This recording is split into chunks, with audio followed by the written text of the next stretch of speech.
Hello, folks. Good to see you all out there. Hope you can hear me. I'm Laura Trump. I've got an ad playing, which will give me an opportunity to mute my computer.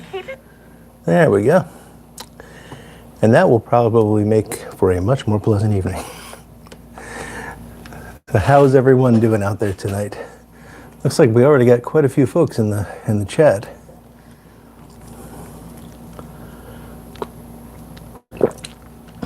Let's see.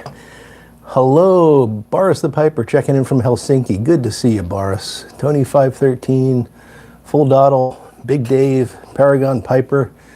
Good to see all you guys. Hope you're having a great Friday. Smoking Kentucky Piper, Ford Smoking Pipes. How you doing, Johnny? Philadelphia Piper. Corvette Jim, Pipe Rescue. Good to see you, Jim. I guess it's now CJP Pipe Rescue. Voodoo 07, Paul the Piper. How's it going, Paul? WKR Piper in Cincinnati. Hello, good to see you, buddy. Popo Piper. Cogs and Sprockets, Pipes and Bees, Doug Owen. Good to see you guys.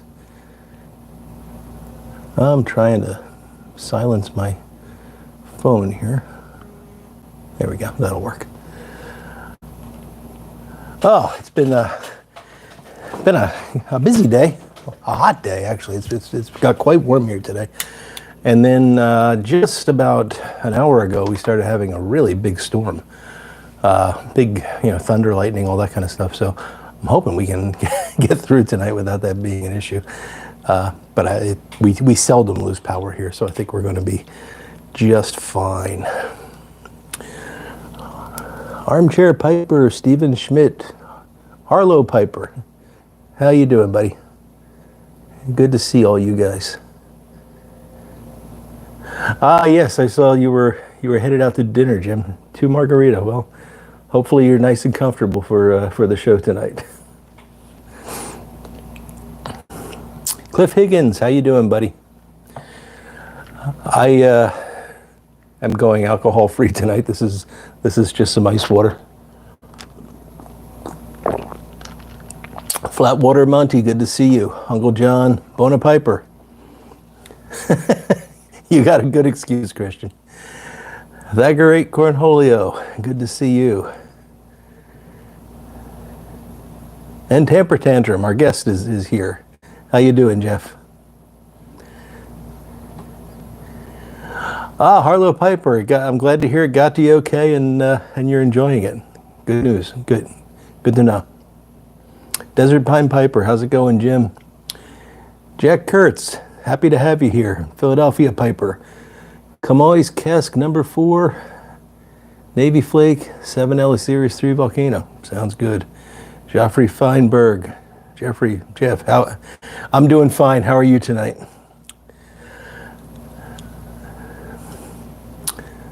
Oh, that's not good, Jeff.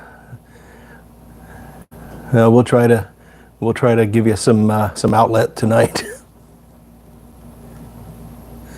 I got you, Harlow Piper. That's fine. I am about to load up. I actually haven't smoked very much today. We had to take the dogs to the vet, not for anything, just routine stuff. They needed their shots, and that just, you think it's going to take an hour. It takes 3 hours. You think it's going to be a small portion of your day. Anyway, I haven't had a lot of chance to smoke, and I'm going to have this Rick Black Morta, and just make sure it's clear. That's good. And I'm going to load up some of the HH Rustica, which I'm still not disappointed in, but not wishing it was. Well, let's just say if it is sold out, I'm not going to be too bothered by it, but it's good stuff. It's enjoyable. I'm glad I had a chance to try it.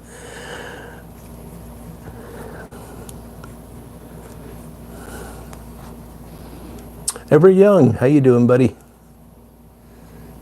Amphora Burley, you enjoying that stuff, Everett? I just finished a pouch of it. It's very good. Rob Austin, how you doing, buddy?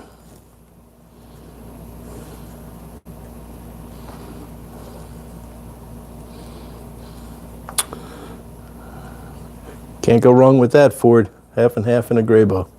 Graybo freehand smooth, nice. Yeah, Zippos are wonderful, Cliff. Jimmy Tabacchi, how you doing there, Jimmy?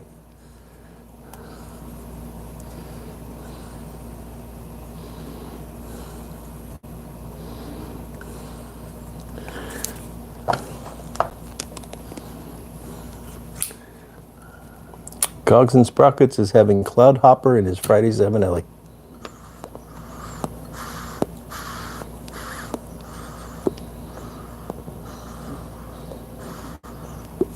I will, I broke my Friday 7 Ellie. I still need to do something about that. It was the 622, I think, KS.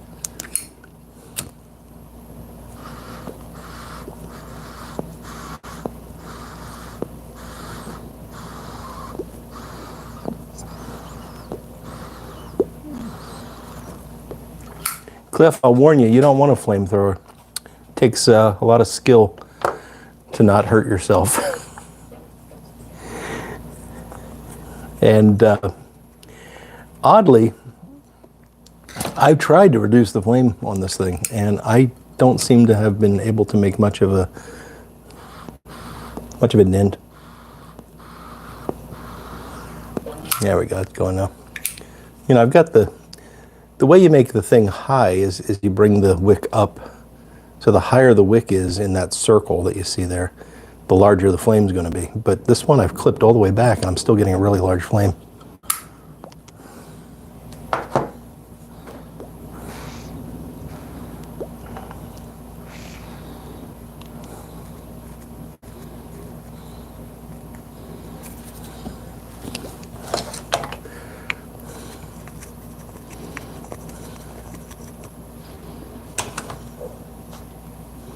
Andrew Charter, John Ellsbury, Summerhill, and a Peterson Pelip. Gamecock Piper, good to see you. And Pipes and Jures. Great to see so many folks turning out tonight. So hopefully, you know, because I tried to rectify this. I made a mistake last week. This is not going to be a solo live stream. Live scream. Hope that wasn't a Freudian slip. It's not going to be a solo live stream. It's going to actually be a conversation with our friend Tamper Tantrum, and that's going to be a good deal of fun. I'm really looking forward to that chat. Next week will be a solo live stream, and then we'll get back on track.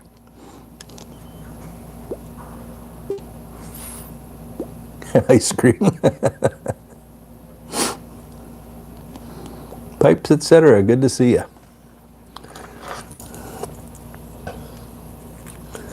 Yardism, how you doing, Chad? Northern Fires, welcome.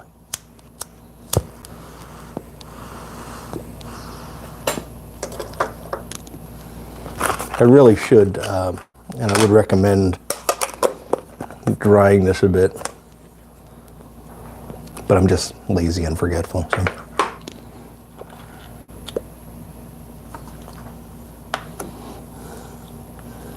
Andrew, good to see you. Takio Kimura. 1940s metal pipe with Carter Hall or Dr. Graybo faux freehand with Burley Light. It's a tough choice, but I don't think you can go wrong with either.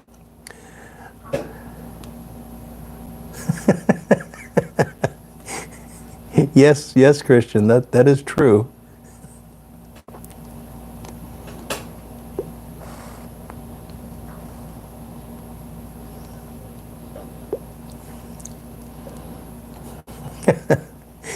Cliff, is that in reference to the solo? Well, I kind of like having the solo live streams, you know, because it's just a different, well, it's different preparation for me, and it's a little bit easier, to be honest, because I don't have to think as much. I just have to talk and read what you guys are saying. To the extent that there's any stress involved in this, and there's very, very little. Having the guest on is a little bit more stressful. So, but the thing that's happened recently is that, with everybody working from home and not having the things to do in the evenings and all that, there's just been folks that have been available that would not have otherwise been available, and they wanted to get in sooner rather than later, so it just kind of condensed the schedule down. But I'll take, if somebody says to me I can only be on next week, that's okay. I don't need to do the solo stream. I'd rather have somebody on that can talk to us. So we'll see how it goes. Rob, you are worth it, absolutely. And Rob Sherritt, good to see you. Got two Robs, one right after the other here. And Jojo Piper, good to see you, buddy.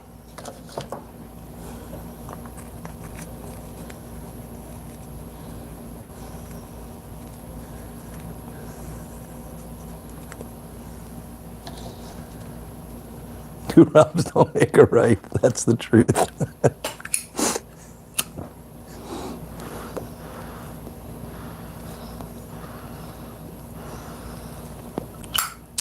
Ocho Ida, good to see you, my friend.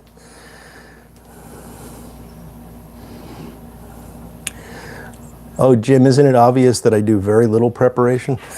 Desert Pine Piper's asking if I have a set of questions. The only question I set down, and this is no secret, I mean, if you watch, you see, I like to ask the person to tell us a little bit about themselves when we first start talking.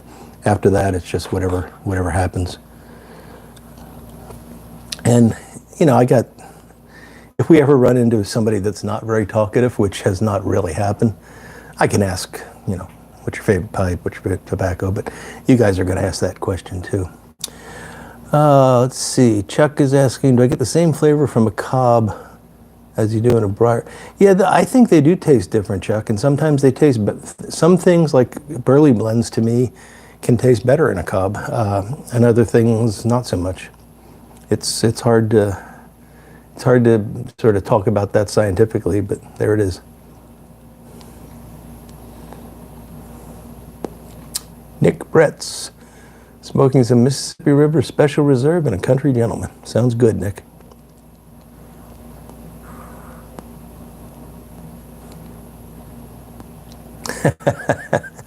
Oh, Christian, when we get you scheduled, we'll come up with a unique start-off question for you.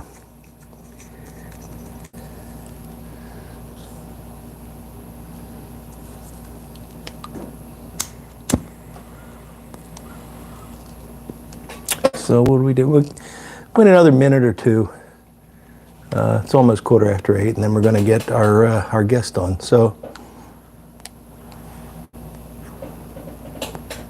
I believe I got the links down below this time for Jeff's channel. So Jeff is the guy behind Tamper Tantrum, and if you know Tamper Tantrum, you know that he's got some really unique content. I find him to be one of the more enjoyable folks to watch because he's very broad-ranging. He's interested in a lot of things. He's into tobacco cultivation, and I've learned a lot about, I won't say growing tobacco because I'm far from being able to do that, but just how much work is involved in growing tobacco, how difficult the plant is to keep going. So he's also, I've gotten to know him personally over the past year or so, and he's a great guy and just a really interesting person to talk to. And if you saw the description to this video, we're going to be talking about some stuff that we probably won't hear from many other guys on this show, and I think you're going to really enjoy it. So I'll ask you to just pay attention, keep an open mind, because we're going to be going into some interesting areas tonight. And of course, there'll be plenty of time for you guys to ask questions after Jeff and I chat. So Jeff, if you're out there, you can get ready. I'm going to find your number and give you a call. And I ask, as soon as Jeff starts talking, if somebody could just give me a thumbs up if he sounds okay, so I know whether or not I have to play with the audio here.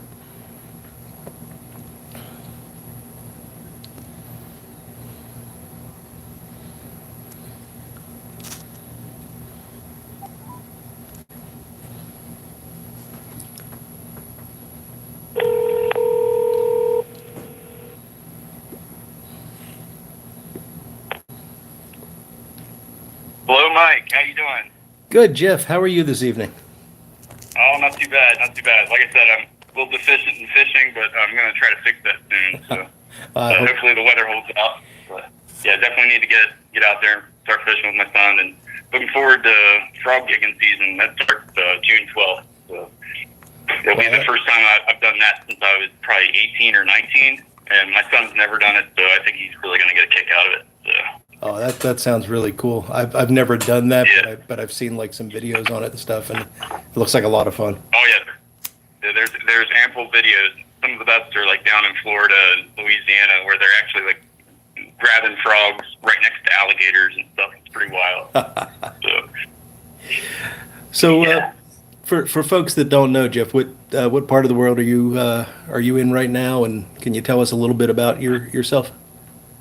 Sure. I even made some notes so I didn't leave anybody out or anything. I'm originally from Parkersburg, West Virginia. Living in Athens, Ohio now, and I've been here since 1998. It's when I started going to school here at Ohio University. Mm-hmm. So my mom, she's a retired math teacher, and she's getting into fishing and gardening, and really proud of her if she's listening. So, hi, Mom.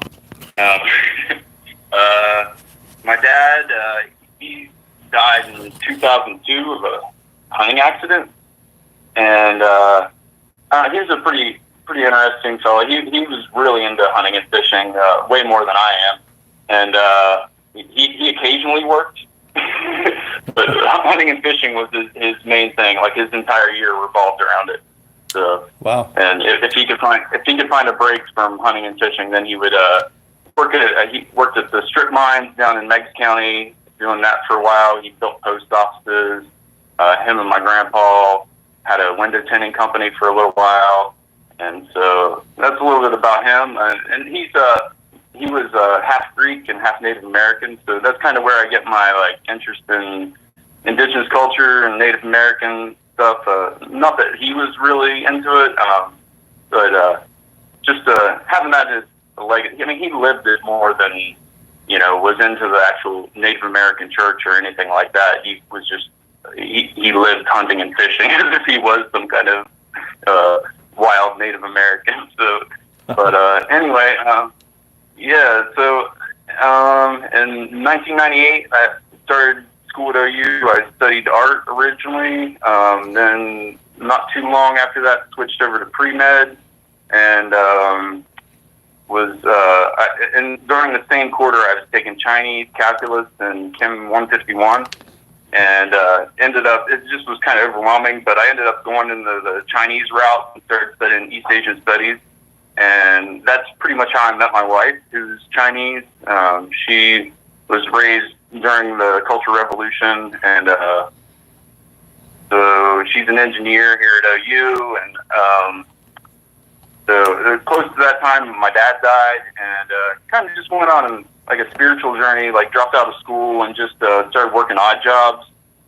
Worked at an organic farm locally, worked at a couple video stores, some coffee shops. I washed dishes for a little while, and then finally, part of my spiritual journey and trying to come to terms with losing my father was going up to the Monongahela National Forest in West Virginia, where he liked to hunt a lot, and that's how I got into wild crafting. There's a mushroom called chaga, and it's like an immune support mushroom that parasitizes birch trees. So unlike hunting ginseng or golden seal or something like that that's endangered, it just grows everywhere. It's pretty endemic to the area, and it's a parasite on the trees, so it doesn't really, and it grows right back too, so it doesn't really hurt anything. But I did that for a while, and I was interested in herbal medicine and holistic health pretty early on. I started studying it probably when I was around 11 or 12, actually. I think that's when I started reading Andrew Weil. It was actually about that time when I was 11 or 12. And I think the first book of his that I read was The Natural Mind, and I think that had a pretty big impact on me. But yeah, so that pretty much, I think that gives us a little bit of my background to work with. So, do you have any other questions, or is it, how do you want to do this? No. I think that's a good place to start. I mean, you certainly have a like a broad ranging area of interest there to tap into, and I think that's really fantastic. Yeah, well, I forgot to mention I homeschool my son. So actually, Yeah. I mean, even though I haven't been in academia, my research and my ability to study, especially with the computer, and then being encouraged by my son to teach him stuff too. So it's always an ongoing process. I haven't, even though I've worked, on the side, I've definitely kept up with a lot of academic research and stuff. So Sure. but Sure. none of that would be possible without computers. So I'm really grateful for that side of it for sure. And I've heard it said that teachers are some of the best students. So because you have to continue to be a student in order to be a good teacher. Yeah. Well, you learn a lot from kids in general. I mean, the whole cliche. I mean, it's just once you have kids, then you understand. I mean, all that's true. I'm sure. So all of this, these interests kind of come together in a sense and give you a very unique view on the concept of smoking. And that's something that we've talked about before. I think that would be a good starting point if you agree. Yeah, sure. Well, we labeled it environmental or evolutionary psychology or evolutionary biology, and I don't know. Those are just like sexy terms that are going around nowadays. I don't know if that really fits into that, but I guess it kind of does because this whole practice of burning plants and fumigating plants seems to be a worldwide phenomenon. So it fits into that category of like trying to find out, if you have a phenomenon that's worldwide, then it's fodder for that field. So, but my primary focus, I guess, it wouldn't be like ethnopharmacology. It'd be more like in the line of ethnopharmacognosy. Which is, and instead of like pharmacology where you're like actually dissecting brains and slicing them up into and doing dissections and stuff like that, and that's no pharmacognosy would be more along the lines of like how to cultivate the plant, how to process it, and then up the dosing pretty much. So that kind of starts us off like how to look at tobacco, I think, because it's a really good candidate for that because it does have a toxicity and pretty narrow therapeutic margin compared to a lot of other plants. So I think it makes it interesting. Yeah, definitely. But so would it be fair to say that that's kind of the intersection between botany and sociology, sociology? Well, I think there's psychological implications for this, and I guess you would have to dig into like kind of like Jungian archetypes or something like that. Maybe maybe like Joseph Campbell did a really good job talking about pre Neolithic man, like even Neanderthal man, and like so what they found from these sites where they found Neanderthals and stuff. Like I think there's a really old one in Iraq. It's called Shani Dar, and there's a book about it called The First Flower People of Shani Dar, and you have people already at that point, like before Cro-Magnon man. I think. I mean, these are still Neanderthals. They were burying their dead with flowers and medicinal plants and stuff like that, and even before Neanderthal, you have this. Like almost like the first mythologies to develop seem to be revolving around fire and the hand axe. Like that. These were the hearth and home, which ended up becoming the altar later on in religion. Like these all have these archetypal origins early on, and even before humans were humans. Like and this isn't to get into the evolutionary debate or anything like that. Mm-hmm. I mean. It's just more along the lines of just how man adapted to his environment. Like with fire, and the Hand Act that liberated man to be able to, venture in different areas and stuff. And I think, you have this actually come together, the symbol come together later on in the Native American tradition, where they actually have the calumet pipe that they took gun barrels and flattened out the axe and then used the barrel for a bowl. And so I think that's interesting that this whole, it has like this ancient symbolism of man's ability to safely maneuver throughout the world. So, and the pipe kind of represents that. It's like kind of like this artifact of this old history that we went through as developing species. Right.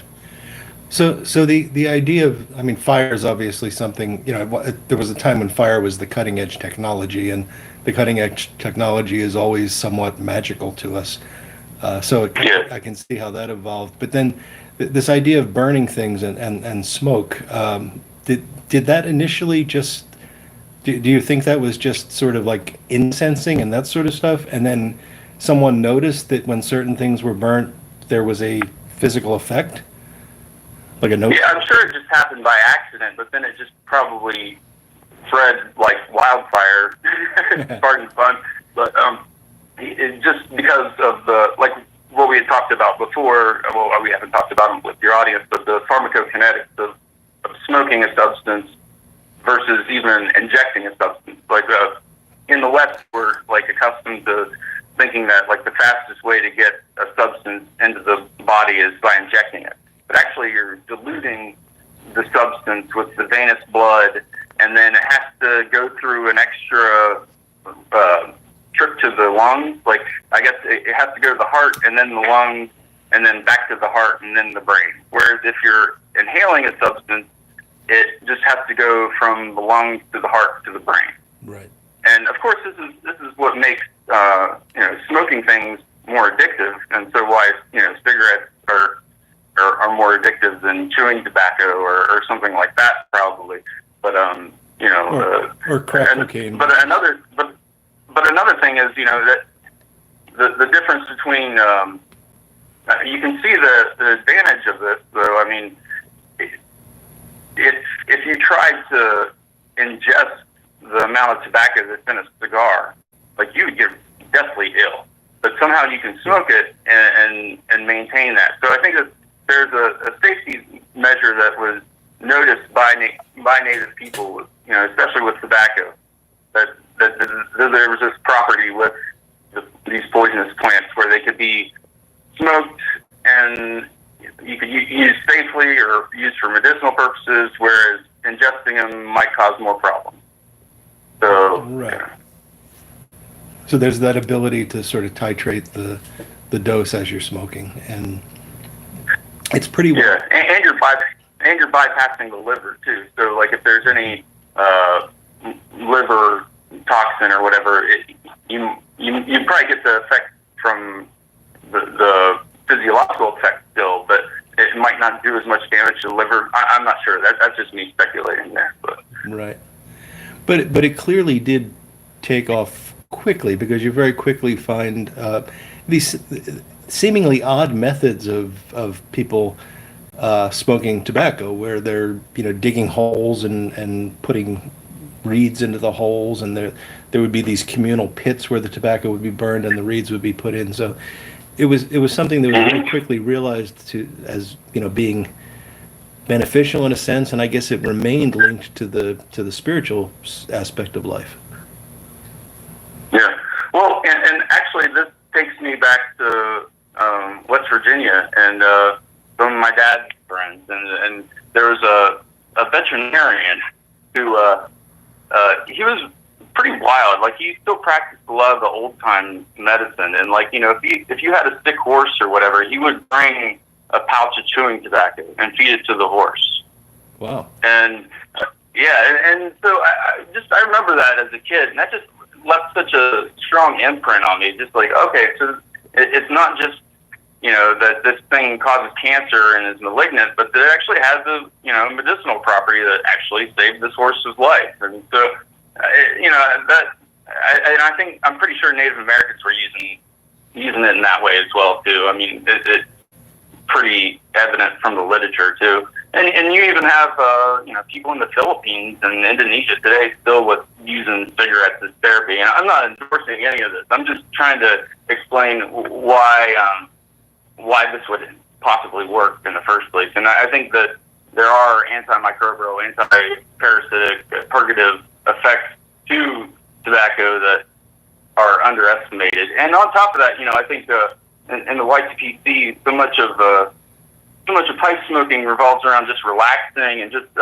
trying to normalize tobacco because of the way it's been demonized, which is understandable. But I think in that we lose the fact that it is a drug, and that you're hacking into your enteric and your autonomic nervous system, and this is important. People should know about this. I think Yeah, no, it's a good point.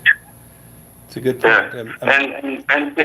And to get back to that, some of the there was an ethnobotanist from Harvard that came and gave a lecture at OU while I was there. His name was Mark Plotkin, and he was talking about the curare, this poison dart or poison arrow stuff that they use in the Amazon Sure. for paralyzing monkeys and stuff like that. Mm-hmm. And it worked by blocking nicotine.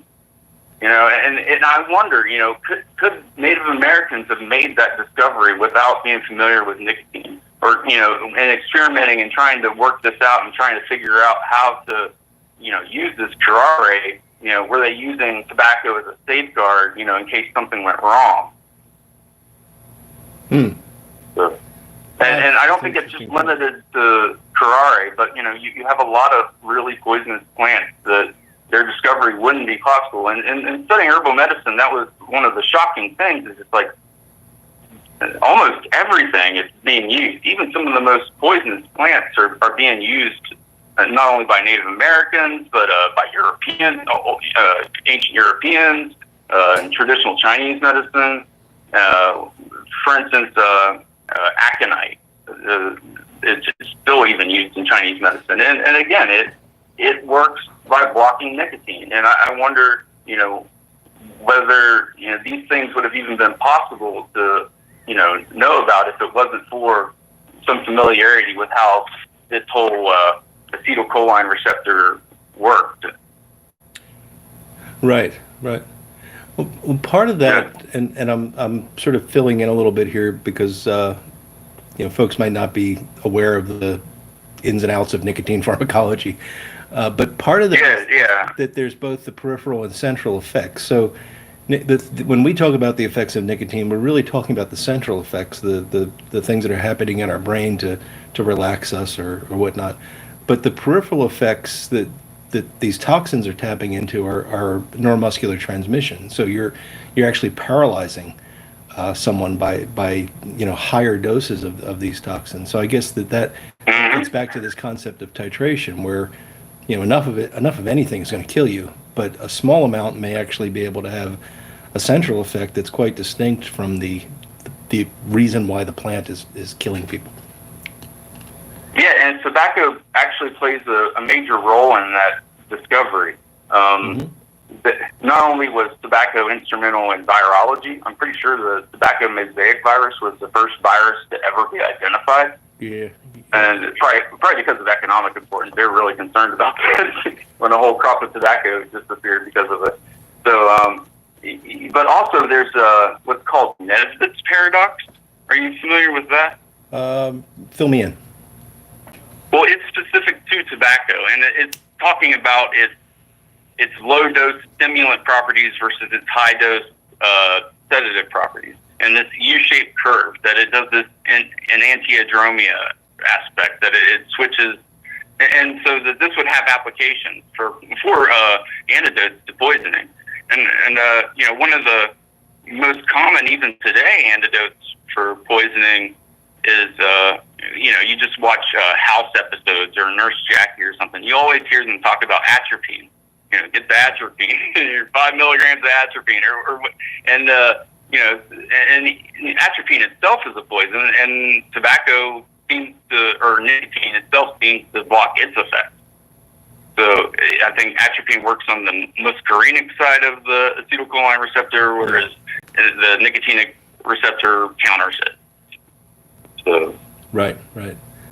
Yeah. So yeah, this is why I think nicotine, particularly tobacco specifically, is so important to indigenous tribes, and if when anthropologists go and investigate these people and try to find out, if you only had one medicine, and especially this is just ultra relevant for people living in the Amazon, where you have all these different species of plants and stuff, and it doesn't matter where you go, all these people, you ask them if you only had one medicine to work with, what would it be, and they all say tobacco. And so this is a paradox, from how did it go from this medicine to a malignancy? And so that's what I'm trying to explain, I think, a little bit. And I think this hormetic effect of, that a toxic thing can have a beneficial effect, I think it's good psychologically. And I guess my first experience of this was, hunting with my dad, and just seeing how resilient deer were, like how they could be wounded and just sometimes go on and live for years, and then you would maybe harvest it several years later, and we would find like arrows like going through the arrow that he had shot it with however many years before, stuck in the leg bone, and then there's this huge massive cartilage that formed around it, and you just I think in the whole time of all the deer he ever killed, I think I only saw one that was sick and had tumors all over it. I mean, for the most part, they were all really healthy, and it just, when you see how resilient nature is, and I think this hormetic model is a good way of coming to terms with the uncertainties that we have in our lives nowadays. And especially with not to get into talking about religion, but I think that with the decline in faith communities or even folk traditions and stuff like that, that with that and that certainty that framework provides for people of how to navigate the world, I think what you get when you take that away is an increase in neurosis and hypochondria, and I think that's more dangerous than a lot of the dangers that are posed by religion. That's my own opinion. I don't want to have this conversation about religion without Padres. So.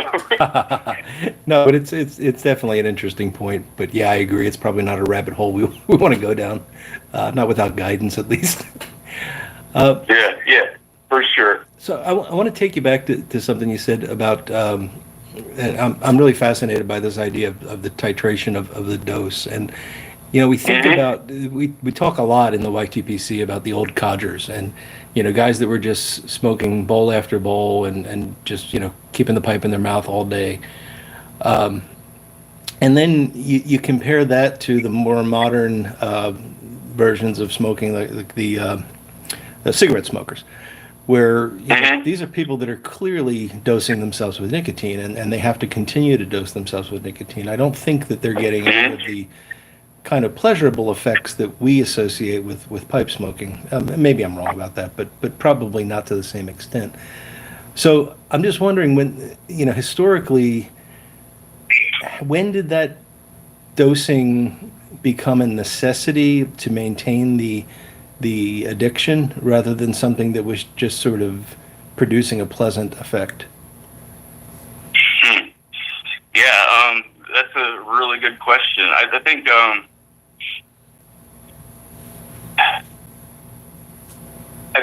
well, I mean, when you listen to Andrew Weil talk about the history of tobacco in the United States, first of all, they were using Nicotiana rustica. Like, from what I understand,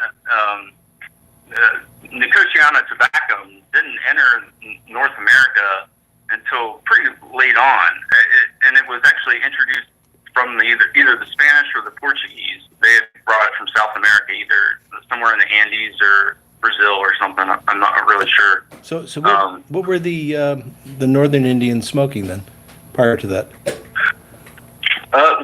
Supposedly just rustica, but it's really hard to know. I mean, they didn't really keep written records or whatever. But sure. Yeah, for the most part, I mean, rustica was used throughout the Americas. And I think that's interesting too, because it just flies in the face of what we understand about addictive drugs, that we would choose to go from a version of tobacco that had high nicotine in it to one that had very low nicotine in it, relatively. And then not only that, but then you have, and this, I think this says a lot about tobacco's adaptability, is that as soon as that Nicotiana tobacco species was discovered, it was taken across the ocean to Greece and Turkey and Persia, and it immediately mutated into something totally different. I mean, it even had less nicotine and was even more desirable by the market. So it could be that maybe just that these other the Nicotiana tobacco just doesn't provide as much nicotine, and so people started smoking more because of that, and maybe they'd become accustomed to the high nicotine content of the rustica. But I think that is interesting, that this rustica is just now coming back into the market. I mean, it just flies in the face of what we understand about addictive drugs. You'd think it would have been, central to the commercial market throughout the whole time. Right. But it does have a very different smell and profile. So, but I think another thing about tobacco and nicotine, from what I understand, most like what we said about the pharmacokinetic smoking, I guess nicotine is kind of an exception to that rule. That for some biophysical reasons, it's actually better absorbed through the nose and the mucous membranes in the mouth, and is poorly absorbed by the lungs.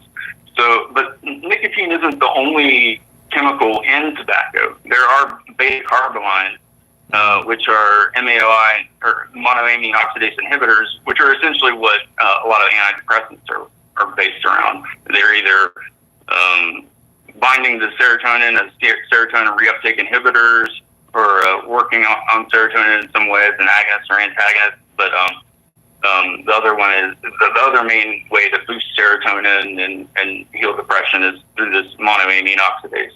Mm-hmm. So, and we know that these drugs are really addictive, and just from people trying to quit antidepressants, that there can be serious side effects. So it could be that the beta-carbolines themselves are better absorbed through the lungs, and this is something that I wish I had more information on. You can find a lot of information about the chemical components that are in different species of tobacco, with the exception of these beta-carbolines. And I'd really like to know what species have higher amounts of these beta-carbolines, or if it varies at all. I'm sure it has to. And I wouldn't be surprised if that's where inhalable nicotine might be getting its addictive properties different from this route of administration through the mouth. But, and cultivation processes of growing tobacco have changed a lot too. So these old timers that were continuously smoking, we're smoking a different product than what we're smoking today, whether in cigarette form or pipe form or cigar form. Right. So that's my 2 cents on that. And tobacco is a dangerous drug. My relationship with it pretty conflicted. Because I don't want my son to necessarily be a smoker. You know what I mean? And he's not interested in it at all. He's interested in other things. But if he ever did want to use tobacco or experiment with it, I would recommend that he use nasal snuffs or something like that. Something that's not going to addict him like smoking. But I think pipe smoking too. If you start later on in life, it may be less addictive than if you are, coming from the background smoking cigarettes for years, or and then trying to supplement your cigarette cessation by smoking a pipe. That might be another. I think that might not be the best way to go about it. It might be better to use nasal snuffs or something like that. But I enjoy a pipe, and I'm not going to quit. I mean, it's a way of connecting to my culture. It's a way of remembering my father, and But I definitely like using the snuffs as a way of because I have smoked cigarettes for years, and I am using smoking a pipe as a way of tobacco or cigarette cessation. So I am grateful for the snuffs and try to use them more. And try to be a good role model for my son, too, and not have to smoke around him as much. But I definitely enjoy pipe and love tobacco, for sure. Sure. Well, we're actually already at a half an hour, which I'm amazed that it's flown by.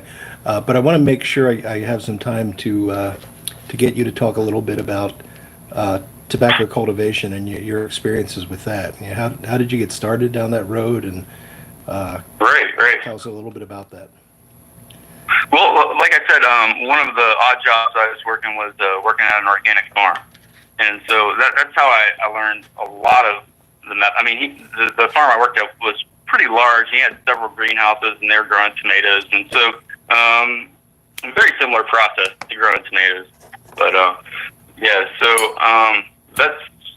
but I probably started growing tobacco 5 or 6 years ago, and I just started growing it in 5-gallon buckets with potting soil. And the only species I had to work with was the burley species. And I didn't really, I just kind of thought all Nicotiana tabacum was the same. I didn't really understand like that there were these subspecies like the Oriental tobacco and the Virginia varieties and stuff like that. So, you know, I grow this stuff and, you know, try to cure it out, and, you know, just to get it to not be green, I'd be happy. You know, if I could get it to cure and actually be brown and it look like tobacco, but, you know, I was smoking, it was, you know, nothing like, you know, Virginia tobacco that I was smoking cigarettes. And so that turned into a process of just, you know, finding out more about, you know, the different species of tobacco and what the components of cigarette tobacco is and what I was looking for. So, and that's how I ended up gravitating towards growing Virginia tobaccos. But,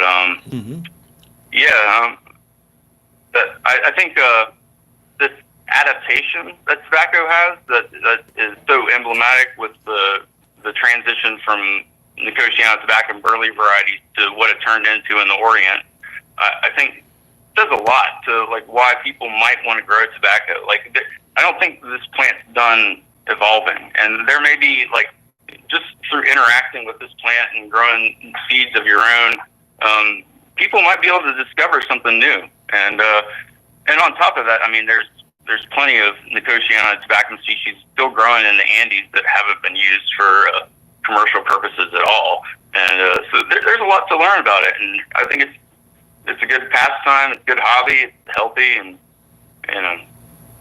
I enjoy it. I enjoy gardening. So I noticed the other day when I was looking at your YouTube channel to get the link for the description here, that you've got a really interesting quote on your about page regarding tobacco cultivation. And I'm not going to put you on the spot, but it suggests it's a difficult undertaking. Yeah, well, I just love that quote. I mean, it's just so, I don't know, it's kind of meta. It's like it could be applied to a lot of things in life, not just tobacco. But I wish I could find where I found it. And for some reason, I can't copy and paste that the way I put it there. So I can't search it to find out where it came from originally. But one of these days, I'll have to look it up, because you're not the only person that's asked me about that. But I'll have to properly source that. But it's some really old description of growing tobacco, and it's just it really is a finicky plant, and growing it, you get a sense of, I mean, not only has tobacco played a major role in America's economy and its growth, but just from the very beginning, the Jamestown settlers, I mean, just it kind of gives you a window into what those people were dealing with. Right. And it's kind of interesting too. From what I've been trying to find this source too, but I think I read it in a book that I've long forgotten, but and can't find again. But I remember reading about how tobacco growing had become so popular in the Jamestown colony that the British had to force these colonizers to actually set aside portions of land to grow food, because otherwise these people were going to starve to death. And I guess there was bouts of starvation specifically because they spent all their energy just growing tobacco and nothing else. Wow. Really interested. Do you mind? I pulled up the quote. Do you mind if I read it? Because I think it's really worth adding in here. Oh, sure, go ahead. I wish I knew it off the top of my head, but I don't. No, it's a long one, but I just found this to be so interesting and so there's a lot packed into this quote. So it reads, Yeah. "It neither supplied food to him nor fodder to his beasts. It could not yield him roof timber nor firewood. He had to shelter, watch over, nurse it at every stage of growth and curing, for never was there a more tender plant or one subject to a greater variety of plagues, diseases, and disasters."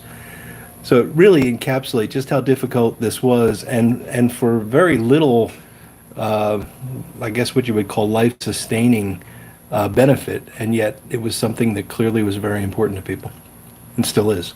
Yes.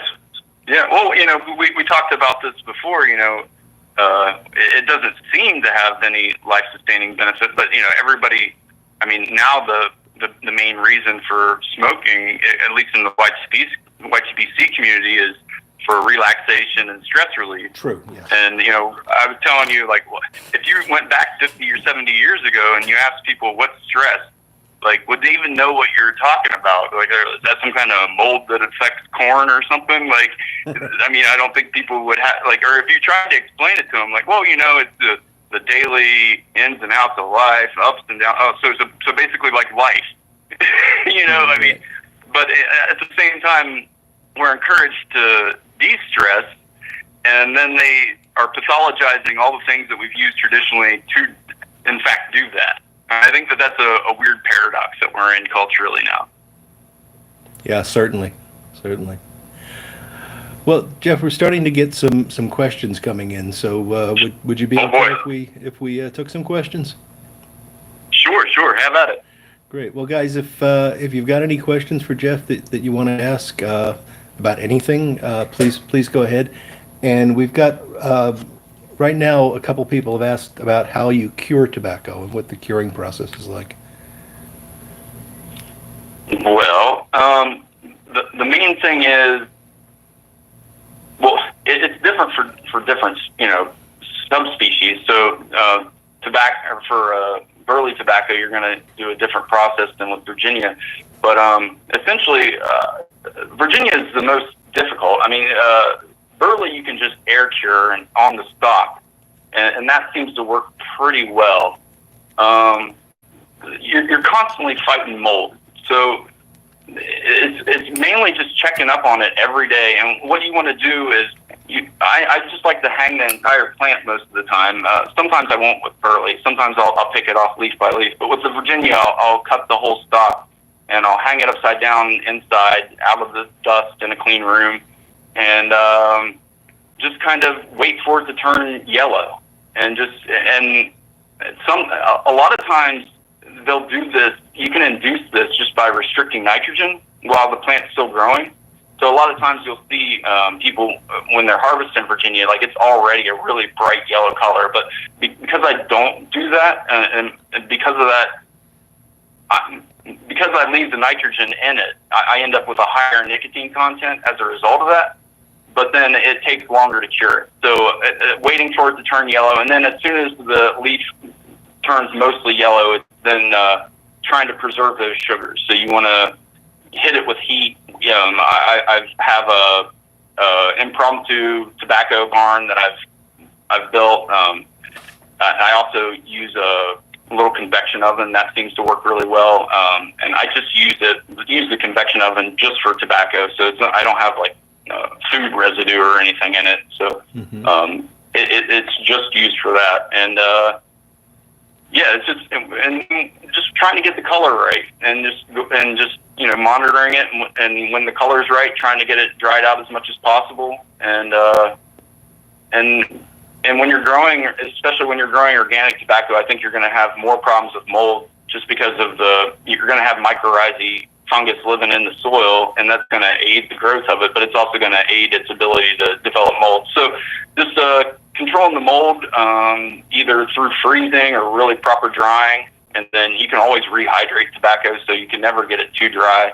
Unless you're trying to keep the integrity of the leaf for cigar rolling purposes or something like that. Mm-hmm. So that's a quick rundown. That's great. A follow-up to that, and there's some other questions that I'll come back to. But someone's asking, could you use something like dilute hydrogen peroxide to prevent the mold? I've heard of people doing that with like powdery mildews and stuff like that. Usually, if I have leaves that get moldy either on the plant or afterwards, I just throw them away. I end up with a lot of tobacco extra anyway. So, yeah, just grow extra. But you don't want to grow too much because then you have a greater chance of it molding because it's just more stuff to deal with and monitor. And but the peroxide thing mostly, I think, for while the plant's growing and still green. But like once it's already curing and drying, I wouldn't want to rehydrate it with anything. That's just probably gonna make it worse. Yeah, that sounds reasonable. Okay, here's one. Desert Pine Piper is asking, what do you use for sucker control after you break off the terminal flower bud on the tobacco plant? Just my fingers. Just keep at it, and just when they pop up, I try to get them as early as possible so you do less damage to the plant. If you have a really big sucker going, you're going to cut it off, and the plant's going to hurt. But tobacco is a pretty resilient plant. I mean, if you start it early enough, you can cut it down. And sometimes, like if I know that I'm going to be able to get a second harvest of it, I'll leave the bottom sucker to grow a little bit, and then that'll turn into the next plant. And I figure that's why tobacco is grown in these tropical areas, because you can probably get 3 or 4 harvests off the same plant. I would imagine. I'm not sure, but it seems like it has that capability. Okay. What kind of nutrients do you use to get your tobacco plants to blossom so perfectly? So apparently it's believed that you're perfect. Well, I'm actually kind of, after all this, and I didn't want to talk about coronavirus, but I'm actually reluctant to say, but yeah, I do like bat guano. So Mexican bat guano, I'm really cautious about using it. I definitely use rubber gloves and a mask, and I actually have even before coronavirus, not because I was worried about viruses in it, but bat guano can have like a lot of pretty insidious fungi and stuff living in it. So you want to be careful with that stuff. So it's hard for me to recommend that. You can just do really good with like Fox Farm Grow Big or any of these liquid fertilizers too. But I like alfalfa meal. Alfalfa has like some kind of chemical in it that actually is taken up by the plant and causes it to grow very rapidly. So that's the way I can get big plants growing so close together outside of just the raised beds. So I think the alfalfa meal plays a role. Kelp's really important for trace minerals. Yeah. Okay. And compost. Lots of compost. Sure. Wood ash. So what is the best place to acquire seeds? I really like leafonly.com as a company. I mean, that's definitely one company I'm willing to shill for. Just that they have this, not only do they have seeds, but they also have whole leaf tobacco of pretty much everything you can imagine, from rustica to all the different cigar wrappers, everything. And it's all tax-free because it's whole leaf tobacco. And yeah, so when I run out of my own homegrown, which I do, it's really hard for me to sustain myself completely with what I grow, but I try to make an attempt. But when I do run out, I usually order their organic Virginias. So I actually just ordered a couple pounds just in case I run out before this next harvest. Oh, cool. But yeah, they have a really great selection of seeds. Yeah. Okay, good. Paragon Piper is asking if you can grow tobacco indoors with like grow lamps and things like that. I'm sure you could. I don't see why not. Yeah. So yeah, well, try it out. Actually, I've been really curious about that. I mean, tobacco gets really dirty, outside just from the rain and dirt splashing up and everything. Yeah. And I mean, I would be really interested to try a hydroponically grown tobacco that's never seen dirt and has been grown in really good conditions. It would be interesting to see what it would do under that. That would be pretty cool. Yeah. Just to clarify, the company was wholeleaf.com? The wholeleaf.com, I think that's one of them, but no, it's leafonly.com. Oh, leafonly.com, sorry. And they're out of Connecticut. Gotcha. I think that they're really close to matches. He was always talking about how he wanted to go over there and interview those guys, but never got around to it. Oh yeah, they were like right near him. I remember him talking about that. Yeah, I think like 10 or 20 minutes away, he said. I forget. Let's see. How do you know when tobacco is ready for harvest? Well, it with the Virginia, you can tell by the color. I mean, it'll start that modeling process where the yellow will start showing up. But because I'm not cutting off the nitrogen supply to keep the nicotine high, keep the nitrogen going. I don't use phosphorus and plus I'm not growing it for the seed mostly. I mean, I'm probably going to this year, but so the phosphorus is mostly for making that color change and for flower and seed production. But yeah, just waiting for that modeling color. With burley tobacco, it won't do that mostly. I mean, it will just get really thick and leathery, and once it gets really thick and leathery, after you top it, it usually takes a few weeks, and then you can tell it's ready. The leaf just transforms. Once you snip off the top, there's a genetic trigger that happens, and I think it's polyploidy, or I forget the term for it, but the leaf starts producing twice as many cells, and so it gets real thick, and the oil layer on the leaf surface will become really visible and greasy looking. You can tell it's ready. Okay. That's really cool. I hope as you know, I tried to sprout some seeds this year. They're not looking great, so I don't know if I'm ever going to get to that.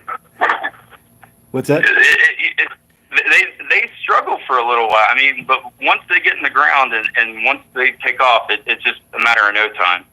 But yeah. Okay. And I got to it late start this year. I mean, I think last year I was like looking at pictures, and my tobacco was probably about, I don't know, 2 feet high or something at this point last year. So that cold weather we got really kind of delayed things quite a bit for me. But yeah, it's in the ground now, and it's starting to go. And I put them in the ground a little early too. I mean, it's best if you're growing them in trays, like once they get to the point where you can kind of manipulate the plants. I mean, they're so tiny when they start. I mean, if you start trying to transplant them or something, you're just going to end up probably damaging them.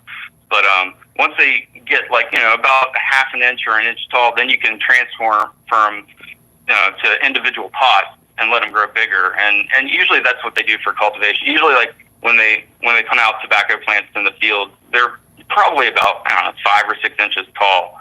I mean, they're at that point they're really healthy and ready to go. Right. And probably, if I recall the sort of various instructions I read and everything, probably the majority of the seeds that are originally sown don't get to that point. It's only the hardiest ones that actually make it out to the fields. Possibly, I don't know. Yeah. I figure they have their seed selection down pretty well, and they're probably not going to try to. I mean, I end up throwing a lot of seedlings away, but that's just mainly because I grow too many. It's just because the seeds are so tiny, it's hard to, what would you call it, titrate the dose on the soil. So yeah, I always end up with way more than I need. But that's always good, because if I can get them into the ground, and there's a risk of slug damage because they're tiny, and that becomes less when they're bigger. But once they're in the ground, they just take off so much faster. So the earlier you can get them in the ground, and as long as they're protected from the rain and slugs, they're good to go. But a little bit of slug damage won't hurt them. They'll toughen them up too. So. Mm-hmm. All right. Well, I'm going to do one more because we've kept you talking for a long time tonight, so that I really appreciate it. Sure. Just one more. Yeah, that's great. Regarding casings, do you do any casings on your tobaccos? I've tried several things, and the whole mold factor that happens with tobacco makes me really empathize with tobacco companies and why they have to add some kind of preservative or something to the tobacco. Like, I get that. You know, I mean, it wouldn't be doable otherwise. But I've tried to keep it to a minimum, and then just to avoid mold, I just try to freeze my tobacco if it's too wet. But the only thing I use is orange blossom water, and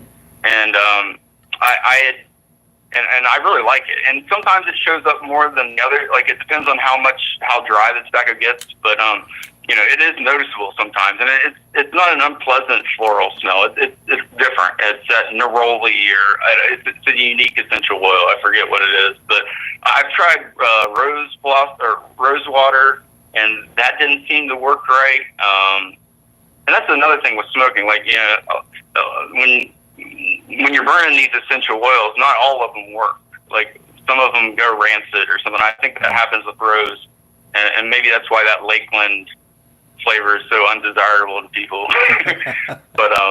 But yeah, I don't think the orange blossom has that Lakeland. I think it's something different. It's more of a figgy kind of taste, or I mean, they use it as an ingredient in baklava. So, but a lot of times they use rose water in that too. So, orange blossom is the only thing I've used. I've tried using honey. That gives it a kind of weird sulfury taste. I've never tried molasses or vinegar. But I'm open to using vinegar, because a lot of my favorite commercial tobaccos have that vinegary casing smell, and whether that's naturally occurring or whether it's something they added to it is irrelevant. It's definitely vinegar, whatever it is. Yes. Great. Well, Jeff, this has really been fascinating, and I've really enjoyed the chat, and I could tell by the interaction in the chat room that lots of the guys enjoyed it. So thank you very much. I really appreciate you taking the time to join us. Well, cool. I hope I helped demystify tobacco and a little bit, or maybe I made it more mystifying. I'm not really sure, but it's just the process I went through, and trying to come up with, you know, a solution for this cognitive dissonance of, you know, traditionally it being used as medicine, and the malignancy of the way it's used today, or perceived as being used today. So that's my addition to the community, and you know, this community means a lot to me, and I really want to contribute something, and this is my way of doing it, hopefully. Well, it's much appreciated, and you've got many great contributions on your channel as well. And I'm once again going to recommend folks check out the link in the description. Go see Jeff, give him a sub, and follow him, because you'll enjoy his content. All right, Jeff. Well, thank you very much. You have a good night now. Oh, thank you so much. You take care. Have a good night yourself. All right. Bye. Bye. I hope you all enjoyed that, guys. I know I saw some of the comments going by saying, oh no, it's organic chemistry and that sort of stuff, but I find that stuff fascinating. And I think it's good to, even if you don't fully understand things at that level, at least know that, you know, that's an aspect of what we're dealing with in our smoking. That you know, there's a history to it, and there's also a physiology and pharmacology to it. So hope you all enjoyed that.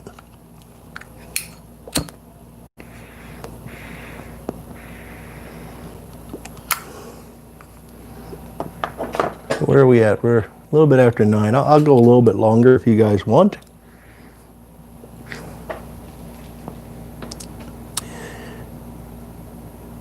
Yeah, Friday evening smoke with friends. That's Andrew, that's exactly what I like about this. Hey, Couch, I don't think I saw you earlier. And Fishwife Piper, I think you came in after we started as well. Good to see you guys. Party on.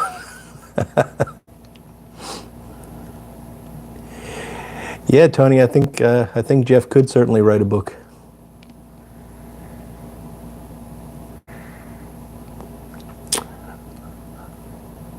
Have a good night, Harlow Piper, and good luck with it. Keep us posted on that if you try to grow.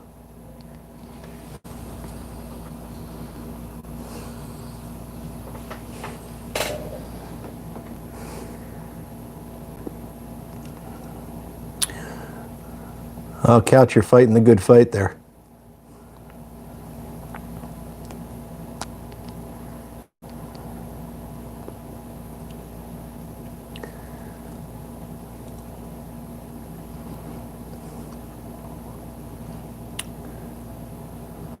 Fuldado, good to see you, buddy. Have a good evening.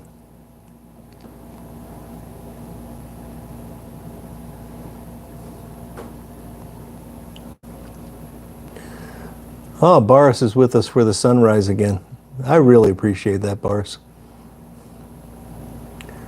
That's okay, Cody. Good to see you, Groove and Piper.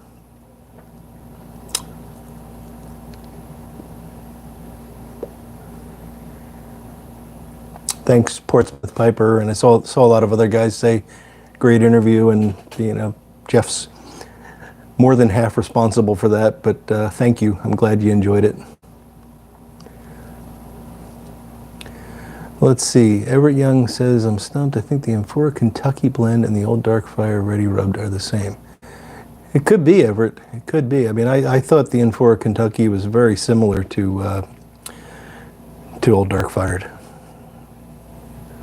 Now, why they would sell them under two different packagings, I don't know.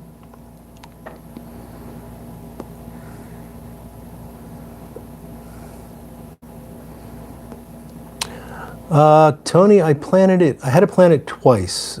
So I planted it in April. I actually have a note here. April 2nd was when I first planted the first ones, and I think that was a bit late. A couple weeks later, I planted a second batch, and the second batch did much better. But right now, Jeff was talking about, them being 2 feet by this time. Mine are, maybe about that big. So I don't know how they're going to do. Jojo Piper, you have a good night too.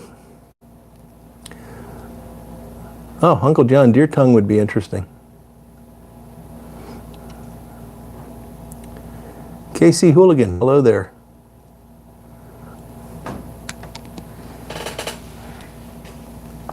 Christian, you asking how the tobacco looks now? It's honestly, it's not yet an inch tall, so it's really quite small. But I haven't, Pipes and Bees said I'm not talking to the plants enough. That's true. And Tony's asking about specific, I have not done anything. I just sowed the seeds on this coconut husk medium, which is really good for starting seeds, and now I have to get them into soil, and that's probably why they're not doing so well. It looks happy. I mean, they don't look like they're about to die. They're just not growing very much. I was expecting them to get a bit bigger before I transplanted them. Well, heat and humidity. We've got heat and humidity right now, Big Dave. So we'll hopefully see some results. Yeah, ashes as fertilizer. I don't know. I don't know enough about fertilizer or ash to answer that question. Hey Ed, thanks for joining us. Glad you enjoyed it. Have a good evening. A diluted foliage feed. I'll give it a shot, Jeff. Ashes raise acidity in soil.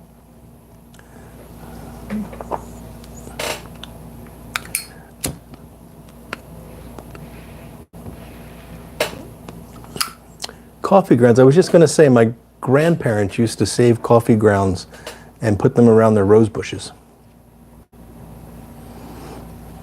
Yes, Philadelphia Piper, we do.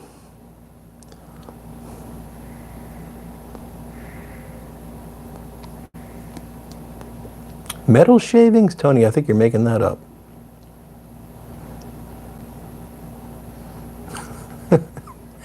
Ashes are good for potassium and calcium. Okay, that's good to know, Jeff. Yeah, Christian, I don't think it would be really hard for me to get some 1Q ashes. And charcoal retains nutrients. Oh, that's interesting.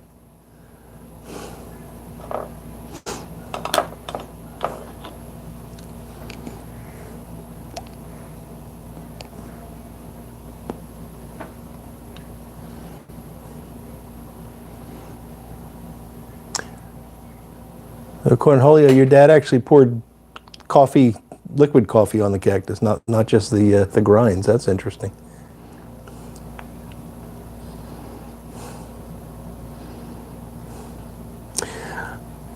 Thank you, Meerschaum Mountaineer. You have a good evening.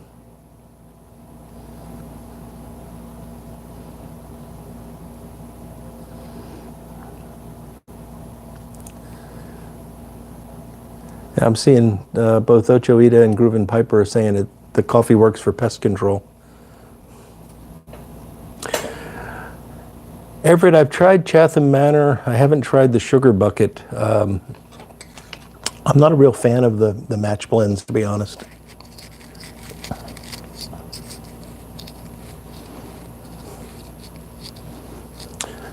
That was Life cereal, Tony, and I had to grow up at the time when that commercial was popular. The Mikey, he likes it. I just was constantly hearing that in school and stuff. It was really quite annoying. And now they've remade the commercial, and Mikey is a girl. And I have to tell you, I'm a bit offended by that because it was such a big part of my childhood. To see them change it that dramatically is it just makes me a little sad.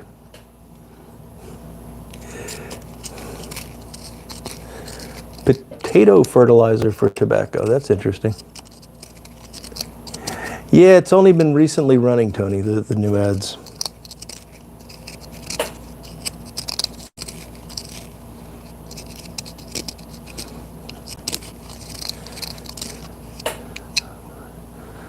Voodoo is asking, what's the closest match blend? I'm not a good guy to ask that because I haven't had any that I thought were close.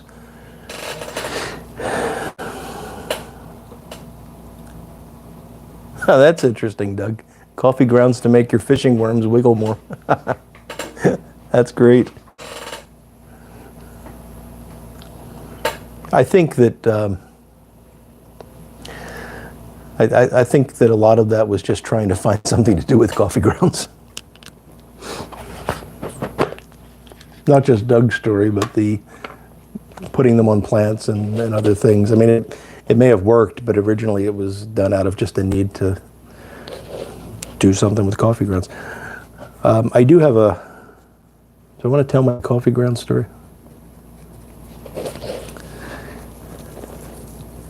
So I got asked last week to tell a funny childhood story, and I thought of one. It's getting kind of late.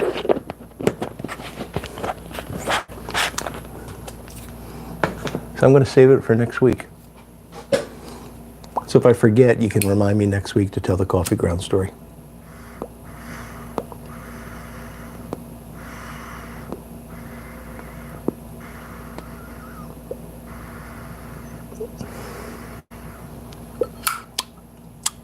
Rob, you have a good night. Thank you.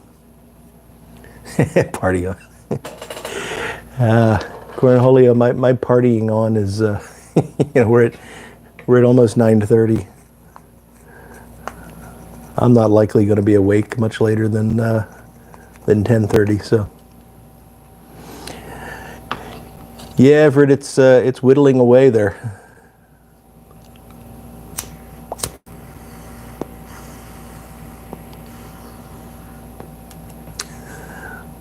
Oh, Doug, you're right, I guess, but I think we're all getting older. Fishwife Piper, have a good evening. Oh, Jim, that's a great idea. I will do that next week. Thank you.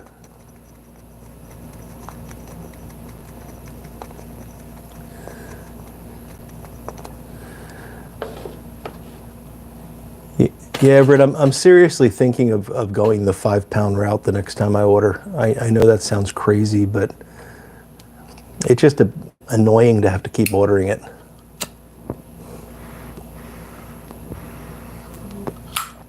Tony's asking if I've got any plans this weekend. I haven't gotten my full marching orders.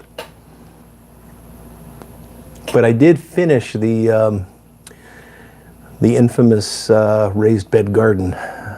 Finished that earlier this week, and now we have some very old and falling apart flower beds around our patio that I've been meaning to take down for many years. So I'm probably going to start doing that if the rain holds off.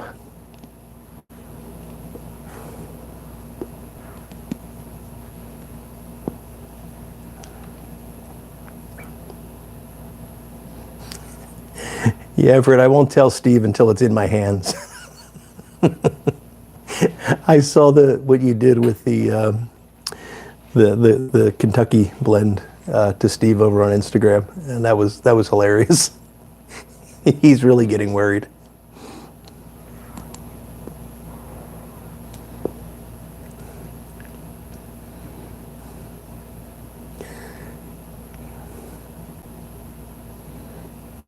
Oh, building bunk beds, that's going to be a lot of fun there, Cornholio. Yeah, Jim, just put the first item on the to-do list as delete other items on the to-do list.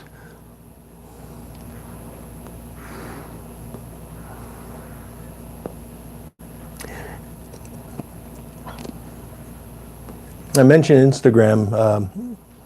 Everett's one of the folks that I follow on Instagram, and there's a really nice pipe community there. If you're not on Instagram, I recommend it, and it's fun, not just for the pipes and the tobacco, but there's a lot of other stuff that gets posted up there. For example, you could have seen pictures of my my raised bed, garden bed.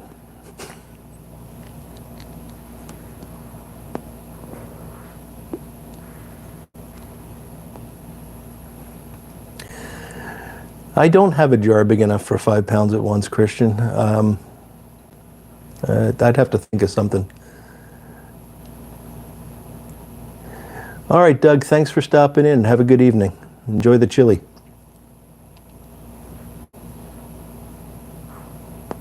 Yeah, Cornholio, it's much better than Facebook. Facebook scares me.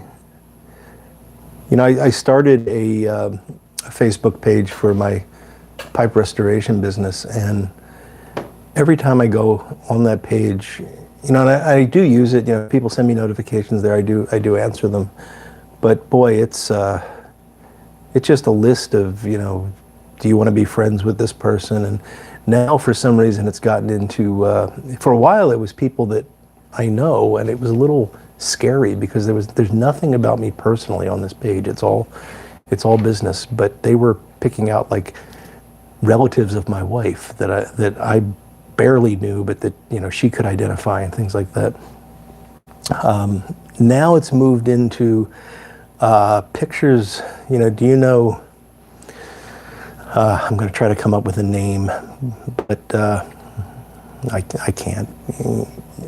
Any name I pick is going to get me in trouble. So, do you know this woman? You can be her friend, and it's this picture of a woman either posed very provocatively or in a bikini or something like that. I don't know why that's happening. That happens sometimes on Instagram, and I just instantly block them. There doesn't seem to be a way to block these things on Facebook, and I'm just not happy with it. So I don't know how long I'm going to keep the Facebook page open. I'm sorry, I went on a ramble there.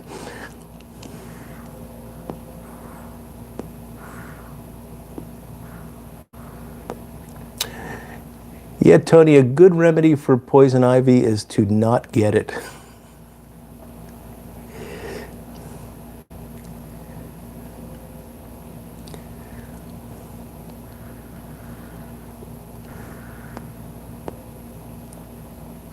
I had a case of poison ivy when I first moved back to Pennsylvania from Atlanta. It was horrible. I mean, I was cleaning out the shrubs, and I guess there was poison ivy in the shrubs. I didn't see it. It was an unbelievably bad case, and nothing would work. And I probably should have gotten steroid shots, but at the time I was actually technically working for the company I work for now here in Pennsylvania, but I was continuing to run a lab at Emory in Atlanta. So I didn't have health insurance there anymore, and I hadn't yet gotten it here.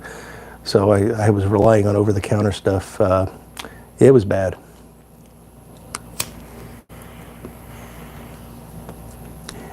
Yeah, there's some soaps. I tried everything over the counter. I'm trying to remember. There's a really expensive, and it feels good when you're using it. It's a liquid soap that has like a grit in it that gives you a little bit of scratching. But it didn't really do anything other than while I was rubbing it in and it was scratching.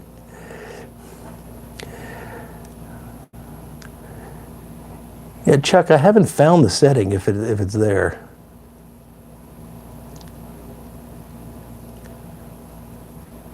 Yeah, that's a good point, Pipes and Bees. You can, if you know you've come in contact with poison ivy, washing it with a lot of dish soap and water will get rid of that. I forget the name of the oil, but it's nasty stuff.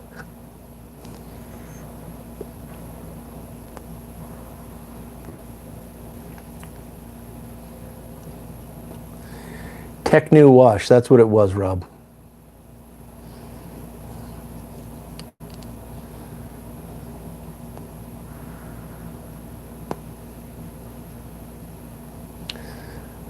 Fells Naphtha, I did use that.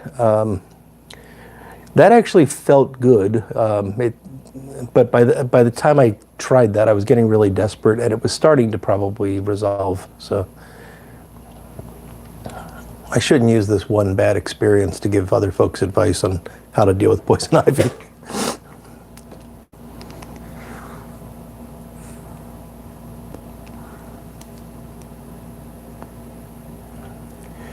When I was a kid, I was a Cub Scout, I think it was, at the time, and we used to do this silly little jamboree thing, which, you know, I was living in South Philadelphia, and there was a large park in the city that we would go to and set up tents and things like that.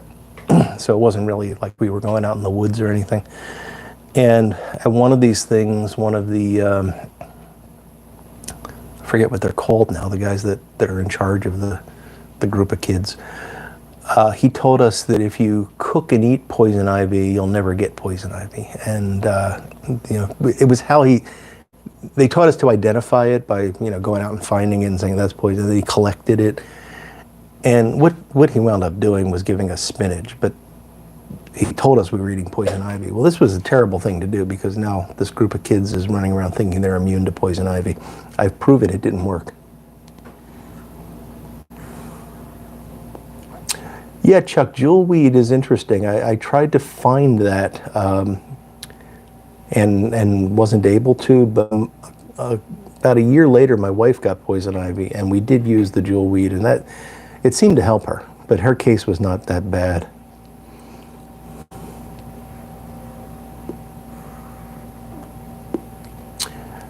All right, Jim, good luck with those pipes and have a good evening. Thanks for stopping in.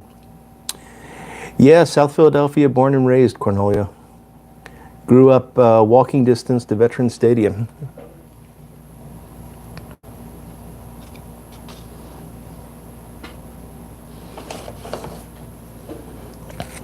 Grows by the river. Is that the jewelweed, Jeff?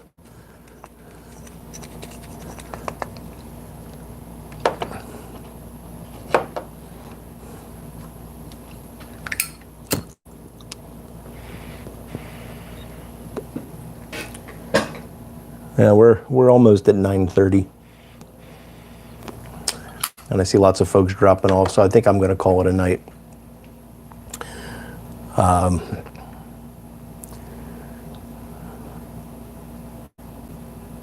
Okay, yeah, the jewelweed grows by the river and likes some shade. Good to know. Oh, Philadelphia piper. Yeah, I know Roxborough. All right, guys, I am going to wind up here. So I hope you all enjoyed the show tonight, and I'll be back on Sunday with a video. Next week, it is actually me solo. I got it right this time. So we'll have some fun then, and I'll tell you that coffee ground story. Take care, everybody. Have a great weekend, and thanks for sharing a smoke with us tonight.